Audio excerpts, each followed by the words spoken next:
Les participants de la course sont en train de préparer leurs embarcations et j'ai trouvé un participant, mais pas n'importe quel, parce que c'est également le président du circuit, M. Gaël Simon. Bonjour.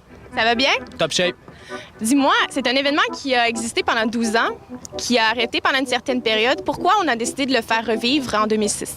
Il y avait une grosse demande de la part des marins de la région de voir les résultats de leurs courses locales cumulés dans un classement final où est-ce qu'ils pouvaient tous comparer leur performance. Donc, comme il y a eu 2 ans où est-ce qu'il n'y a pas vraiment eu de championnat, ça s'est beaucoup parlé. Il faut qu'on reparte ça, il faut qu'on reparte un championnat régional ici à Québec. Et puis, effectivement, on a mis de l'avant ce parcours-là. Combien de personnes est-ce que ça peut regrouper à chaque édition? C'est un peu dur à évaluer. Écoutez, on a en moyenne entre 20 et 25 bateaux qui ont 4 à 10 personnes à bord. Donc, ça dépend, mais je dirais qu'on est en moyenne, si on compte les bénévoles, tout le monde, probablement entre 150 et 300 personnes, dépendamment des courses. Est-ce qu'il y a différents types d'embarcations? Oui, les embarcations sont divisées en 5 classes. C'est en fonction de la taille des bateaux, surtout de leur potentiel de vitesse, parce qu'il y a des bateaux plus gros qui vont quand même être plus lents, il y a des bateaux plus petits qui vont quand même être plus rapides.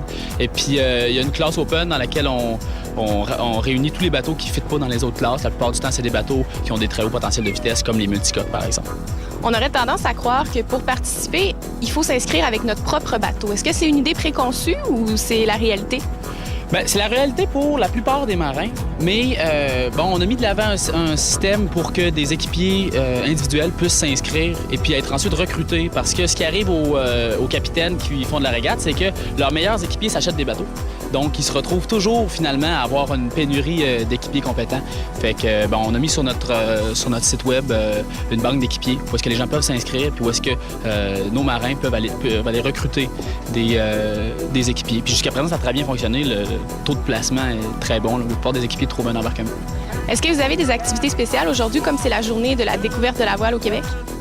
On a choisi notre parcours un peu en fonction de ça, c'est-à-dire qu'on va partir ici de la marina de la Chaudière, on va aller virer en face du Yacht Club de Québec, qui est une autre des marinas qui organise des courses dans notre championnat, ensuite en face du parc nautique Lévis, et puis on va aller dans la baie de Beauport, pas loin de la marina du port de Québec. Donc on va visiter un peu, pendant la course, l'ensemble des marinas de la région immédiate de Québec. Bien, on va suivre ça, on va être en compagnie de tous les passionnés de voile toute la journée. Merci beaucoup. Ça m'a fait plaisir.